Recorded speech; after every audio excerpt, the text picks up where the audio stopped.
Les saludamos, hermanos queridos, que Dios les bendiga, es nuestro deseo en oración en esta hora. Esperamos que Dios esté bendiciendo nuestros hogares. Recuérdense que estamos todavía en el mes del hogar y la familia, hogar y madres. Después vamos a estar en el mes de julio el hogar y los padres, y en el mes de julio hogar y niños. Así que vamos a estar aprovechando, todo el mundo está en la casa, todo el mundo está en el hogar, y nosotros queremos compartir con ustedes, con vuestros hogares, y enseñarles, animarles y exhortarles a que vuestros hogares sirvan a la comunidad, abran sus puertas, hagan anuncios de la iglesia, repartan tratados frente a la puerta, háblenle a vecinos que quizás no han tenido la oportunidad de ver en otros momentos, y yo estoy seguro que va a ser una gran bendición para todos ustedes. En este día, ahora en la mañana, por la noche les invito, no se pierdan el culto de la noche. Los cultos de la noche estamos haciendo lo más familiares. El miércoles pasado tuvimos la bendición de tener por Zoom un grupo de hermanos que participó.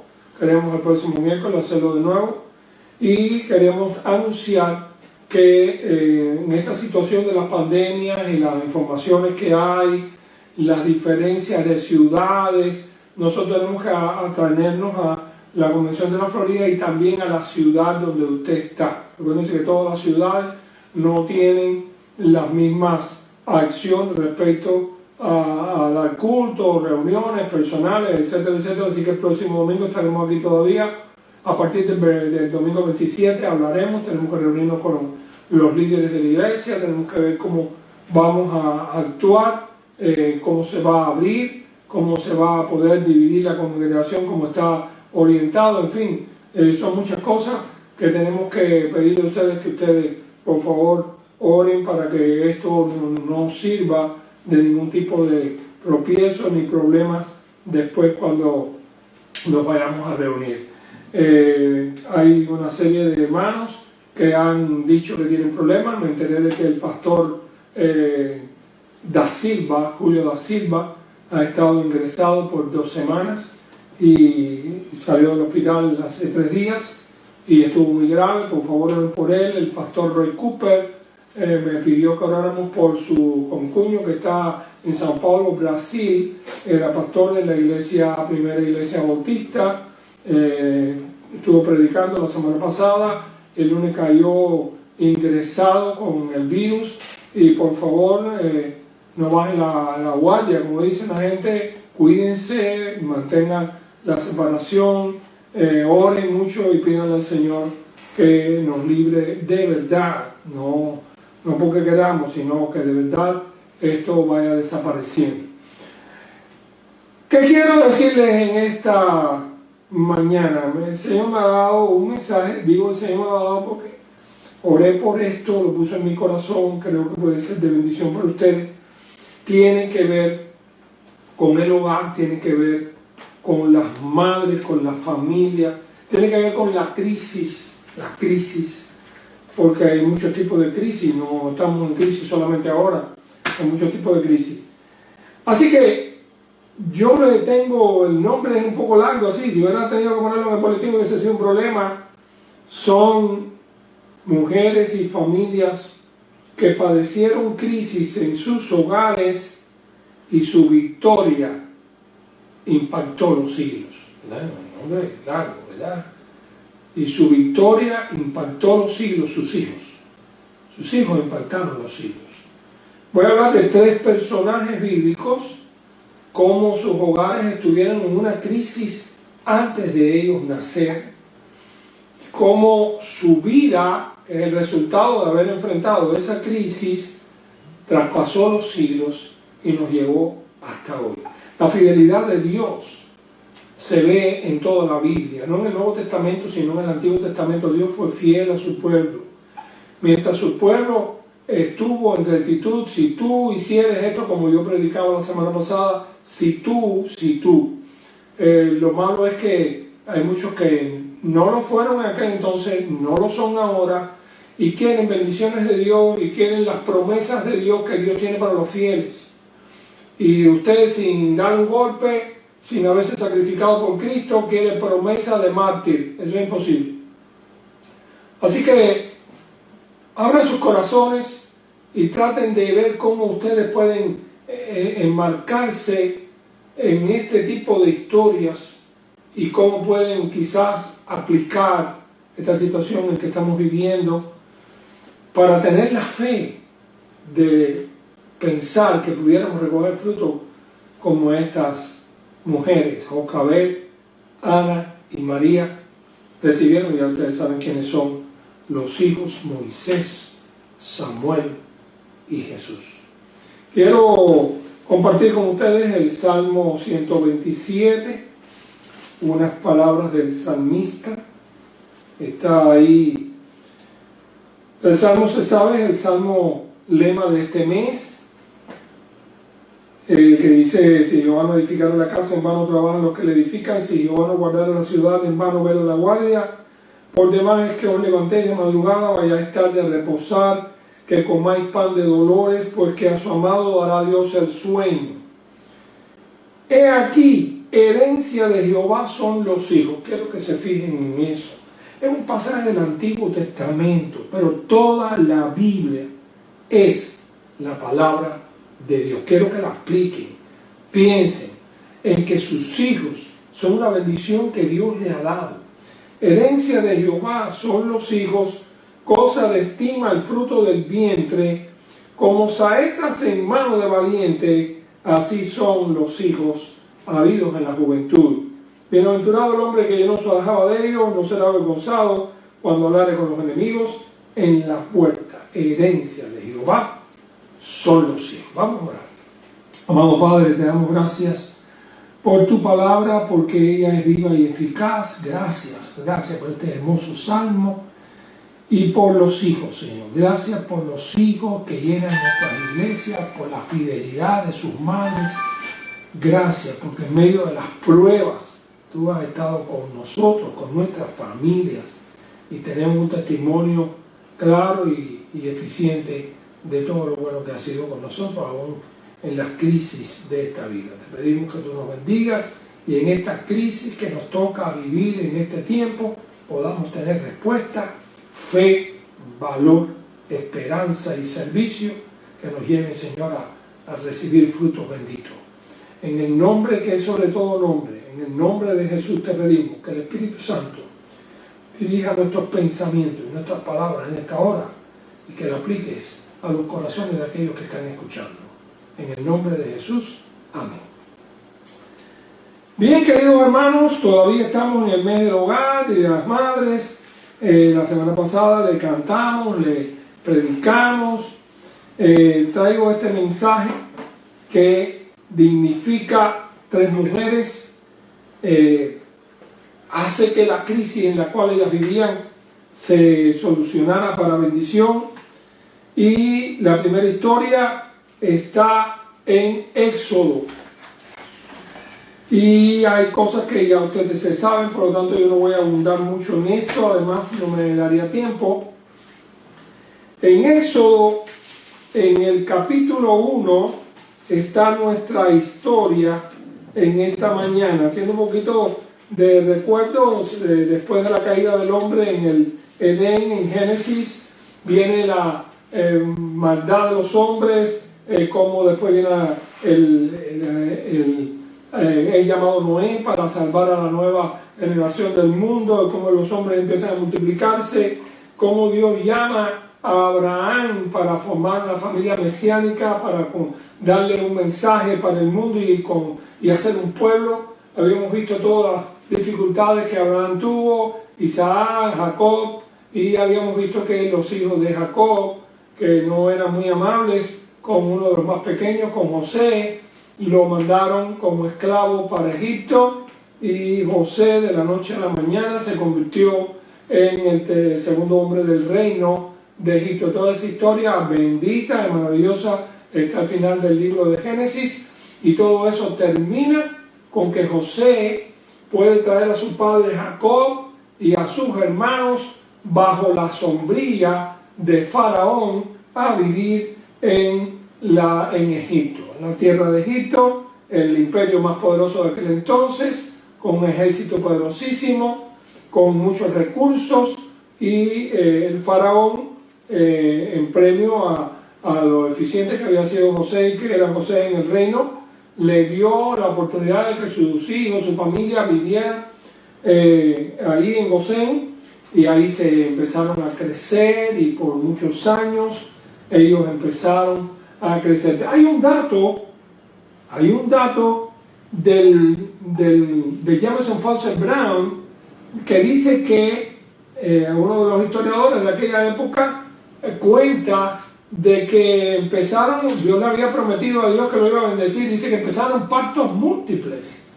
Dice que las familias hebreas se multiplicaban de una manera extraordinaria porque muchas mujeres tuvieron partos múltiples, dice el diccionario, y pues eso era parte del plan de Dios de hacer un pueblo. Así que ellos empezaron a crecer y a crecer y a crecer. En Éxodo capítulo 1 versículo 5 al 16, hablando del nuevo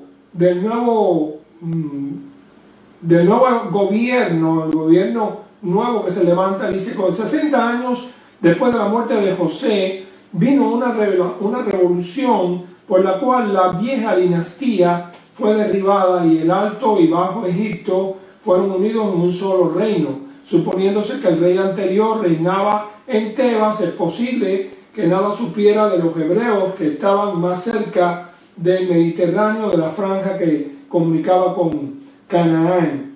Al principio los miraba solamente con aversión, pero después empezó una preocupación respecto a que ellos no estaban pagando tributo, el reino no estaba haciendo muchos monumentos, fortificando ciudades para las guerras que ya andaban cerca, y resulta que los hebreos no tiraban un golpe, ellos estaban privilegiados, y dice la Biblia que se levantó un faraón, que no conocía a José. Así que cuando se levantó un faraón que ya no conocía a José, eso está en el versículo 8 de Éxodo capítulo 1.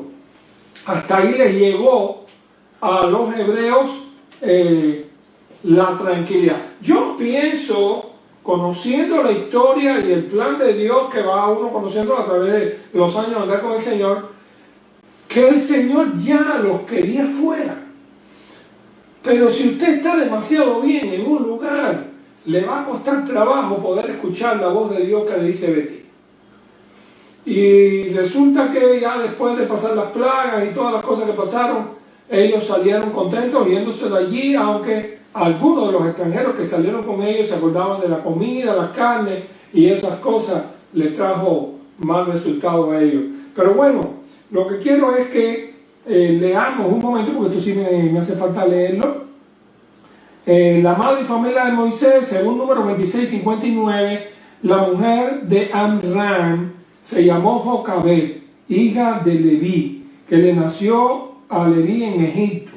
Esta dio a luz a Amram, a Aarón y a Moisés, de Aarón, a Aarón y a Moisés, y a María su hermana. Las hembras no tenían problema. Aarón parece que nació antes, era mayor que Moisés, y ya en el momento de nacer Moisés es que ya el faraón ha tomado esta ley de, vamos a decir así, animalista, esta ley animalista del control de la natalidad a lo bruto, precursor de la barbarie del aborto hasta el término de la gestación.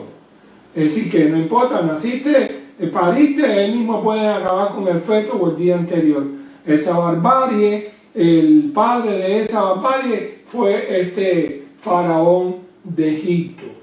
Es una bestialidad. Hay gente hoy en día que lo dice con la frente en alto, sin obtener el repudio de muchos que quieren quedar bien con los poderosos. Hay del que a lo bueno dice malo y a lo malo dice bueno. Aunque sé que la guerra sobre el aborto se tira de aquí para allá, pero lo cierto es que si hay una vida, la vida está por encima de todo. Hay que defenderla, a no ser situaciones muy especiales, clínicas, que ya son otra historia. Así que vamos a mirar que en esta abominación que dice Amenosi puede ser este nuevo faraón, él hace la ley de que las muchachas hay que dejarla vivir, las hembras hay que dejarla vivir, pero los varones que nacían varones había que matarlos, liquidarlos.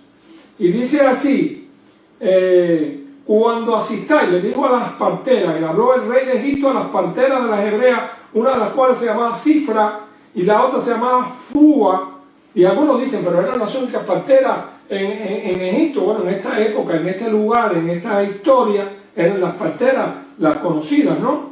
Les dijo, cuando asistáis a las mujeres hebreas en sus partos y veáis el sexo, si es hijo, matadlo. Óigame, si Faraón hubiese tenido la tecnología de poder descubrir el feto qué sexo tenía antes de nacer, mire, los hubiera liquidado a todos, facilito, pero no, gracias a Dios no tenía la tecnología. Y la otra cosa, dice, si es hijo, matarlo, y si es hija, entonces que viva. Pero las parteras temieron a Dios. Hay gente que no tiene temor de Dios. Mata a un niño como mata a un adulto, no tienen temor de Dios. Pero ellas temieron a Dios y no hicieron como les mandó el rey de Egipto, sino que preservaron la vida de los niños. El rey de Egipto hizo llamar a las parteras, cuando vio que había niños por ahí, le dijo, ¿por qué habéis hecho esto? Que habéis preservado la vida de los niños. Las parteras se justificaron y le dijeron a Faraón, porque las mujeres hebreas no son como las egipcias, pues son robustas, dan a luz antes de que las parteras lleguen a ellas. Pero dice el versículo 20, para que escuchen, y Dios hizo bien a ese tipo de parteras que se negaron a matar a los niños. Y Dios hizo bien a las parteras y el pueblo se multiplicó y se fortaleció en gran manera. Y por haber las parteras temido a Dios, Dios prosperó sus familias. No, la bendición no viene sin causa, la maldición tampoco. La Biblia lo que dice eso, que la maldición no anda, déjame ver dónde caigo. No es así. Y la bendición igual. Así que tenemos a Faraón que está chasqueado y ya manda las cosas fuertes. Echen al río a todo hijo que nazca y a toda hija a preservar la vida. Hasta ahí todo parecía malo para la familia de Jocabed, que estaba en estado a punto de dar la luz en aquella crisis político-social de un rey loco que quería matar a todas las mujeres que parieran niños varones. Imagínense ustedes eso en el mundo de hoy. Eso sería terrible, ¿verdad? Y esta familia, en el capítulo 2 de Éxodo, dice: un varón de la familia de Leví fue y tomó por mujer a una hija de Leví, ya sabemos que se llama Jocabed y que él se llama Ram, la que concibió y dio a luz un hijo, y viéndole que era hermoso, le tuvo escondido 3 meses. Quizás no era porque era bonito, no lo vamos a matar, sino que da lástima a un niño sano, normal, que fuera a morir en la boca del dios cocodrilo del Nilo.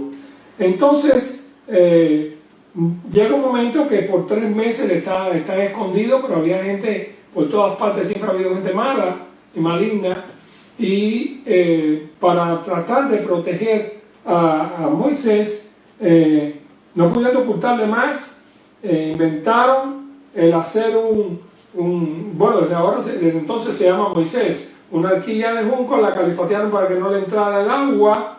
Le voy a leer textualmente: y colocó en ella al niño y lo puso en un carrizal a la orilla del río, y una hermana suya se puso a lo lejos para ver lo que acontecía, que es María, y la hija de Faraón descendió a lavarse al río, y paseándose sus doncellas por la ribera del río. Eso estaba escogido, yo creo que la pusieron donde se bañaba la hija de Faraón.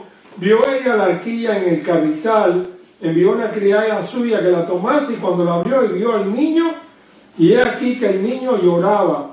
Y teniendo compasión, menos mal que no tenía la tesis del padre, dijo: he aquí de los niños de los hebreos es este. Tampoco tenía discriminación en el corazón. Entonces su hermana dijo a la hija de Faraón, parece que se acercó guillado a ver qué estaba pasando: ¿tú quieres que te consiga a alguien? Ella dirá a llamarte una nodriza de las hebreas para que críe este niño. Y la hija de Faraón respondió: ven. Entonces ella fue a buscar a su mamá, a Jocabed. Y Faraón no podía imaginarse que, a pesar de toda su tecnología, su servicio de la seguridad del Estado no funcionó bien, porque su propia hija le hizo una revolución. Escogió a uno de los niños hebreos, lo prohijó y lo cuidó. Y Jocabed, la madre de Moisés, que no quiso obedecer el mandato del rey, tuvo su bendición de una manera milagrosa. Le tocó a ella cuidar a su hijo autorizado. Después cuidar a tu hija, cuida a este muchachito, y resulta que era su propio. Así que Moisés estuvo en el regazo de su propia madre en medio de una crisis nacional, cuando estuvieron a un tren de que se los mataran por nacer varón. Así que, mis queridos hermanos, yo no puedo seguir por ahí para adelante, porque nada más que tendría este punto. ¿Cuánto hay que decir de Moisés? ¿Cuánto hay que decir de ese muchacho que amó a su pueblo, y cuando se enteró que él era un hebreo, en el libro de Hebreos, en el capítulo 11, dice que renunció a ser llamado hijo de la hija de Faraón? ¿Saben lo que significaba eso en aquella época? Era ser el mejor de la clase, el muchacho consentido, el que tenía todos los tarecos que pudiera quizás tener, el que vivía en la corte, el que tenía todas las joyas que quisiera, los mejores caballos, las mejores prendas, las mejores armas, la mejor educación. Y la Biblia nos dice que todo eso lo despreció Moisés. Por la fe, Moisés.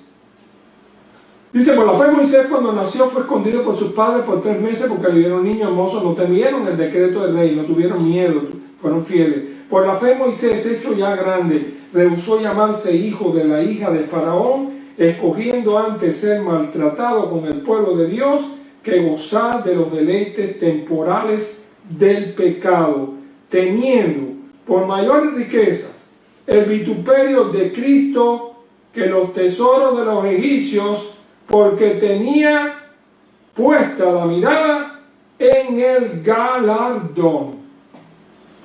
Algunos me preguntan: bueno, pastor, ¿cómo es eso? ¿Cómo es eso? Cristo allá en el Antiguo Testamento. Recuérdense que en primer lugar, Dios es el Dios de toda la Biblia. En segundo lugar, el Espíritu Santo siempre estuvo obrando. Esta es una de esas teofanías que nos dice que, por ejemplo, la roca que lo seguía, dice Pablo en 1 Corintios 10, cuando vivieron de la roca, dice que la roca era Cristo. La roca representaba a Jesús, el ángel de Jehová que los guió. Bueno, en fin, ellos fueron protegidos por el Dios Trino, porque Dios siempre ha sido trino. Jesucristo no empezó a existir en el Nuevo Testamento. Él es el Rey de Reyes, Señor de Señores, por la eternidad. Fue el Verbo de Dios y se hizo carne en Belén. Bueno, no vamos a llegar allá. El asunto es que por fe celebró la Pascua, por fe salieron de Egipto, por fe vinieron las plagas, por fe decidió obedecer a Dios cuando lo llamó allí, en donde estaba cuidando las ovejas de su suegro, y por fe cruzaron el Mar Rojo, y por fe se convirtió en el profeta más extraordinario del Antiguo Testamento. Dice al final del libro de Deuteronomio: nunca se levantó profeta como Moisés que mirara a Dios cara a cara. Mis queridos hermanos, estamos hablando de alguien que estuvo un tilín así de morir, alguien que vivió porque hubo fe con él, gente que se comprometieron con lo bueno a pesar de pena de muerte sobre ellos, y el resultado entonces fue la Pascua, el pueblo de Israel, las leyes de Sinaí, los 10 mandamientos, toda la legislatura del pueblo de Israel, toda la formación de toda la liturgia de sus sacrificios, todos los tipos del Antiguo Testamento que señalaron a Jesucristo y todas las leyes maravillosas que Dios le dio para que ellos fueran un pueblo especial. Pueblo que, dice el Señor, que tocara a su pueblo, tocara a la niña de sus ojos. Pueblo que en aquel entonces tenía las leyes de salubridad, sanidad, civiles más perfectas de todos los pueblos que habían vivido en la tierra y que vivieron después. Así que, mis queridos hermanos, tenemos, dándole para atrás a toda esta historia del casete, termina la historia en el comienzo con una madre que no obedeció a un rey, con unas parteras que fueron fieles, con un padre que dijo está bien, y con la gracia de un Dios eterno que los cuidó en una crisis nacional, una crisis. Esa crisis quedó a favor de nosotros, eliminada para la honra y gloria de Dios. Y los frutos que vinieron por haber asumido una actitud fiel a Dios, llegan hasta el día de hoy.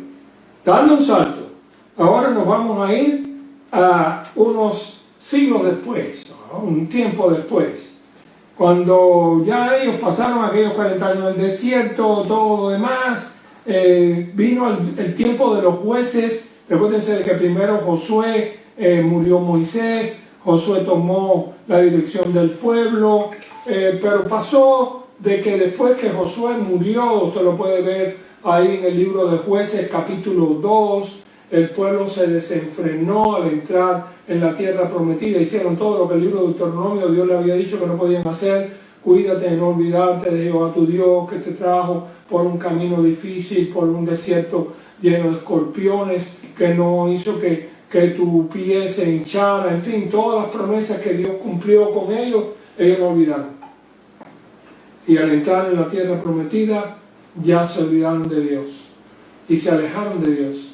Y está muy triste el pasaje de Jueces capítulo 2. El ángel de Jehová les habla y les amonesta en Boquín. En todo ese tiempo, pues Israel se fue alejando más y más y más.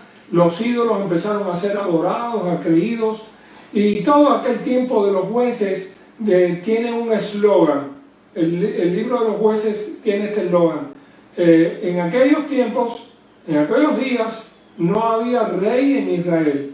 Cada uno hacía lo que bien le parecía. ¿Saben qué quiere decir eso? Así, en buen castellano castizo, eso era la campana. Cada uno hacía lo que le daba la gana. Aquello era la debacle. Y Dios tuvo que levantar jueces.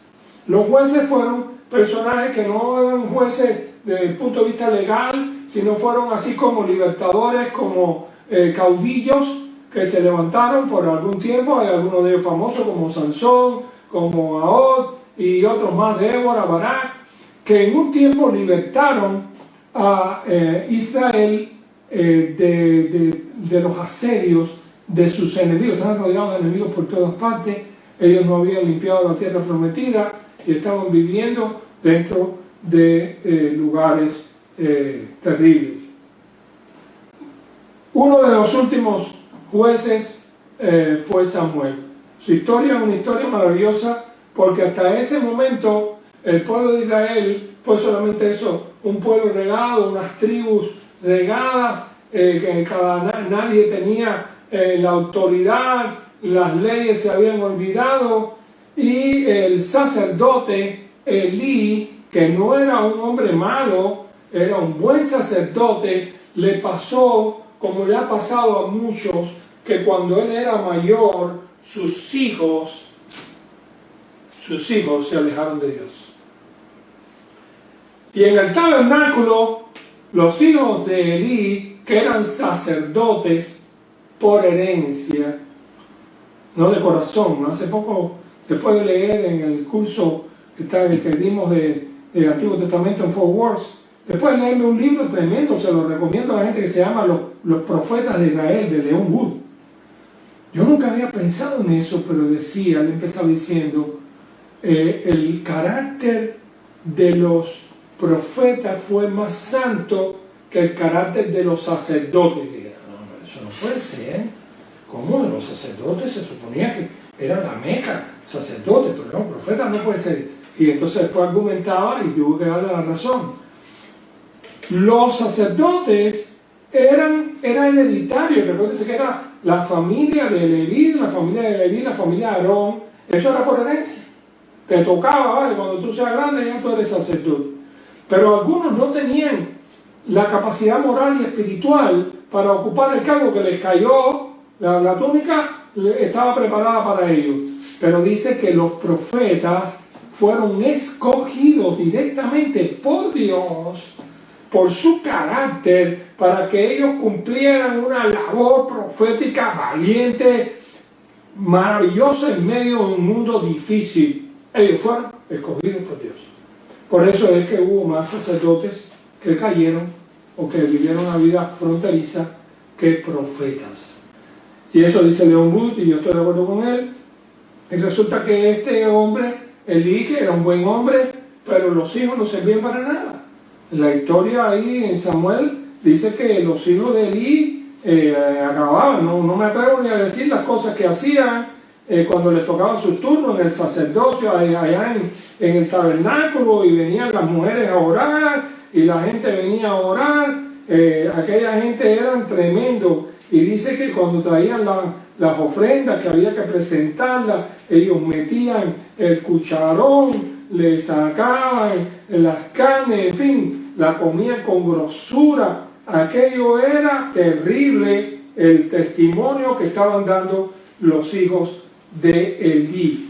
Y ya había llegado un momento determinado en que ya se había perdido el valor de buscar a Dios de todo corazón, y había sospecha respecto a hombres como los líderes religiosos. Dice 1 Samuel 2:12, los hijos de Elí eran hombres impíos y no tenían conocimiento de Jehová. Y era costumbre de los sacerdotes con el pueblo que cuando alguno ofrecía sacrificio, venía el criado del sacerdote, mientras se cocía la carne, trayendo en su mano un garfio de 3 dientes, y lo metía en el perol de la olla, el caldero o la marmita, lo sacaba, el sacerdote lo tomaba para sí. De esta manera hacían con todo israelita antes de quemar la grosura. Un poco más adelante, en el 17 dice: era pues muy grande delante de Jehová el pecado de los jóvenes, porque los hombres menospreciaban las ofrendas de Jehová. Llegó un momento a que aquello era un pecado terrible. Ahora viene la crisis, una familia en crisis. Había una mujer de la tribu de Leví, que esta mujer se llamaba Ana.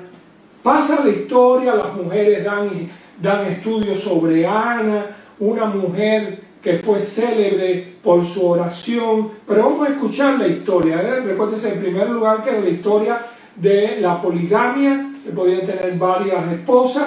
El plan era el crecimiento. Y dice que había un hombre, un varón de Jeroboam, llamado Elcana, que vivía en el monte de Efraín. Dice que tenía 2 mujeres, el nombre de una era Ana, la otra Penina. Penina tenía un hijo, mas Ana no los tenía. Todos los años que varón subía de su ciudad para adorar y ofrecer sacrificio a Jehová de los ejércitos en Silo, llegaba el día que Elcana ofrecía sacrificio, tenía que llevar muchos animalitos por los hijos, y después le daban carne para atrás, y a Ana le daba una parte escogida porque él amaba a Ana, pero la otra, que era su rival, que tenía los hijos, enojándola y entristeciéndola, porque Jehová no le había concedido tener hijos, la molestaba y hacía cada año cuando subía a la casa de Jehová, le gritaba así, por lo cual Ana lloraba y no comía. Tenemos un problema familiar, tenemos un problema de falta de amor, de un esposo que no se está dando cuenta de lo que está pasando, de que quizás no la defendió como tenía que defenderla, y en medio de esta situación de la poligamia, Ana lloraba porque no tenía hijos. Así que era una cuestión de necesidad espiritual, y dice que ella fue una mujer de oración, y un día allá en Silo, el sacerdote estaba sentado junto a la puerta, versículo 10, 1 Samuel 10, y ella con amargura de alma oró a Jehová y lloró abundantemente, hizo voto, le dijo: Jehová los ejércitos, si te dignares mirar la aflicción de tu siervo y te acordares de mí, y no te olvidares de tu siervo, sino que dijeres a tu siervo, un hijo varón, yo dedicaré a Jehová todos los días de su vida y no pasará navaja sobre su cabeza. Ella estaba orando largamente, Elí estaba mirando, pensó que estaba ebria. Versículo 14. Entonces le dijo Elí: ¿hasta cuándo estás ebria? Digiere tu vino. Y Ana le respondió diciendo: no, Señor mío, yo no soy una mujer atribulada de espíritu, no he bebido vino ni sidra, sino que he derramado mi alma delante de Jehová. No tengas a tu sierva por una mujer impía, porque por la magnitud de mis congojas y de mi aflicción he hablado hasta ahora. Elí le dijo: ve en paz, y el Dios de Israel te otorgue la petición que le has hecho. La conclusión la saben, que ella regresó, concibió y tuvo a Samuel, un muchacho que después que ya llegó a su edad de poderlo sacar de casa, lo llevó al tabernáculo y se lo dejó allí. Ahí lo tiene, yo se lo ofrecí al Señor.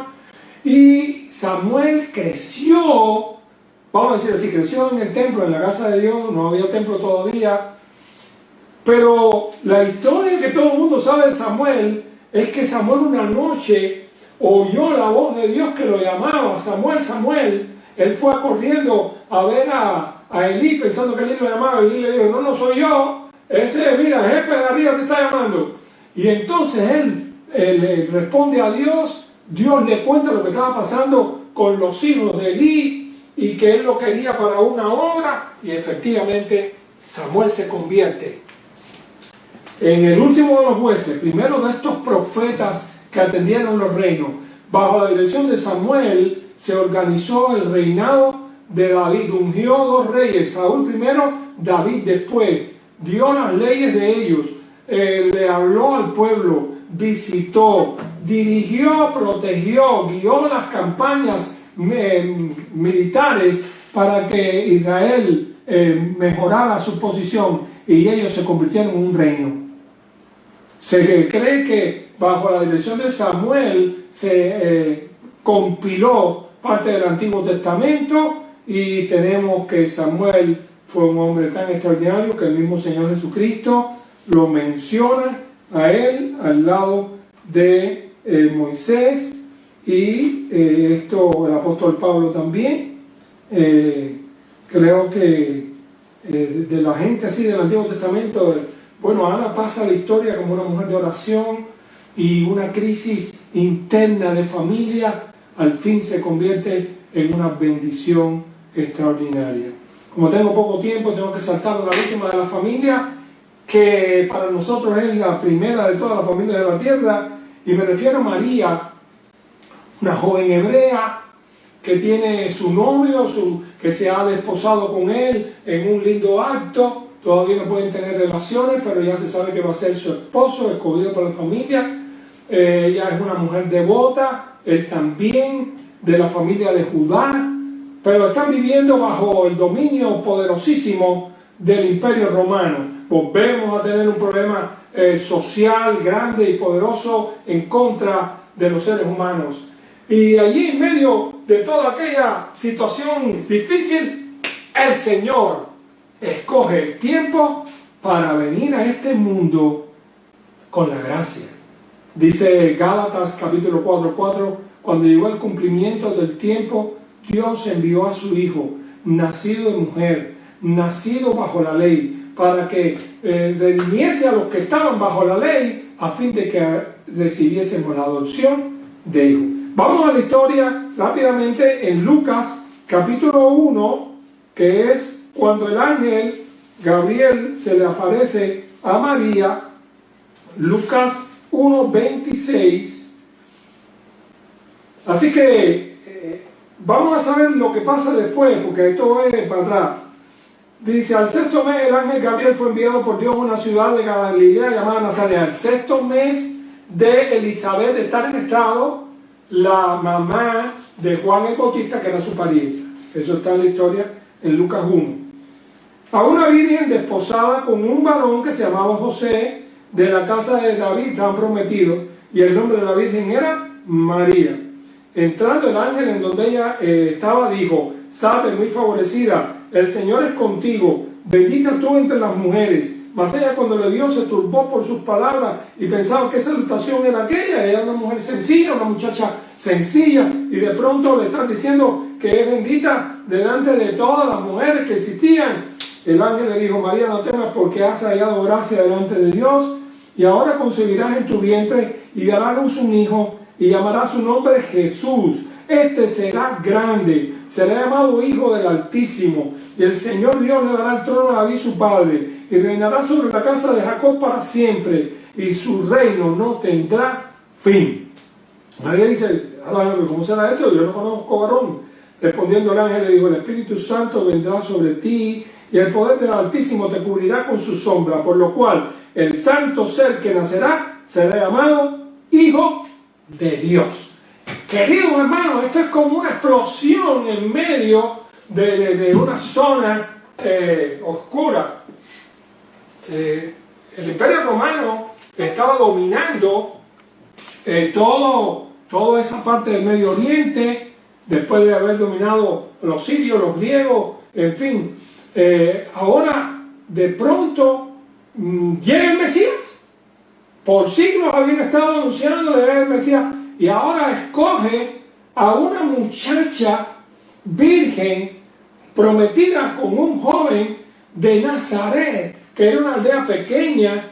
Sí, los judíos habían tenido también enseñanza hace un siglo, que se estaban haciendo escuelas. Algunos de esos que dicen que eso es un tonto. No. Ellos tuvieron mucha enseñanza, y los familiares, ellos los enseñaban en sus propias casas desde niños. Pero ahora tenemos una crisis. Ella es soltera, ella es virgen, ella no está casada, ella no puede tener un hijo, ella no puede salir embarazada. Había un problema, iba a tener un problema con José. Hagan un esfuerzo mental y piensen el día que María le tiene que decir, José, tengo que decirte algo. Y José, dime, ¿por qué tú estás tan seria, chica? Fíjate. No, esto es serio. Tengo que decirte algo y es grave. Espero que tú no dudes de mí. ¿Qué está pasando, María? Estoy en estado. El grito que dio José, ya ustedes saben de cómo sería. Es decir, ¡ah! Yo no tengo nada que ver con eso. Y todo empieza todo el lío. Miren, María podía morir. Si José la acusa, la podían matar. José dice que como era justo, después la historia la vamos a ver, él, y no quiso infamarla, porque aquí hay dos que tienen la culpa. O tiene la culpa ella, que por ahí se buscó un amante, o tengo la culpa yo, que soy el prometido por ella y no supe esperar y la forcé. Uno de los dos tenía la culpa. Y entonces José quiere echarse la culpa a él, la va a dejar porque no quería infamarla, para que ella no, tú sabes, no fuera la que padeciera, para que todo pareciera, mira, esta pobre muchacha, el hombre le hizo una barriga y le abandonó. Pero entonces el ángel le habla y dice, José, no temas recibir a María, tu mujer, por lo que le es engendrado, el Espíritu Santo es. Y recibirá, tendrá un hijo, se llamará su nombre Jesús. Y bueno, todo lo que ustedes saben de la historia, así que José tuvo que creer la explicación del ángel. Bueno, si no le decía un ángel, posiblemente no lo veía nadie, ¿no? Creer al ángel y María aceptar. Siempre hubo personas que la miraron con sospecha y que no creyeron la historia ni del ángel ni del espíritu. Todavía hoy han pasado siglos y hay mucha gente que no quiere aceptarlo. Y ella aceptó aquello. ¿Quieren escuchar sus palabras? ¿Cómo lo dijo? ¿Cómo lo dice? Dice, entonces María dijo, he aquí la sierva del Señor, hágase conmigo conforme a tu palabra. Y el ángel se fue de su presencia. La historia que sigue ustedes la conocen. Ustedes saben que después vino el edicto de Augusto César, que había que ir a la tierra del nacimiento, que tuvieron que pasar tremendas carretas y carretones a pie, todo eso por ahí hasta llegar a Belén. Estando en Belén, entonces le vinieron los dolores para dar a luz, el pueblo estaba lleno, el mesón también, tuvo que dar a luz en un pesebre, y toda esta batalla y toda esta crisis que ninguna mujer ha dado a luz en un pesebre, lo tuvo María encima por decir, sí, está bien, ok, yo voy a hacer la voluntad del Señor con mi vida. ¿Estás dispuesto a aceptar la voluntad del Señor con tu vida? La voluntad de Dios siempre es buena y agradable. Lo que termina después, ya ustedes lo saben, maravillosos cantos, los pastores que vienen a adorar, la creación que manda una estrella para iluminar, los magos del oriente que vienen también a dar sus ofrendas y sus regalos. Año 4 antes de nuestra era, estaba vivo Herodes, 2 años más tarde no estaba vivo Herodes, así que llegaron, los magos tuvieron que llegar en ese tiempo. Y tenemos entonces la historia maravillosa de la Navidad, la historia de la entrada de Dios al mundo, Emmanuel, con nosotros Dios. Si alguno piensa que la Navidad no tiene ninguna importancia, bueno, está bien, piensen en los bombillitos o los esto o lo otro, pero de la persona de Jesús,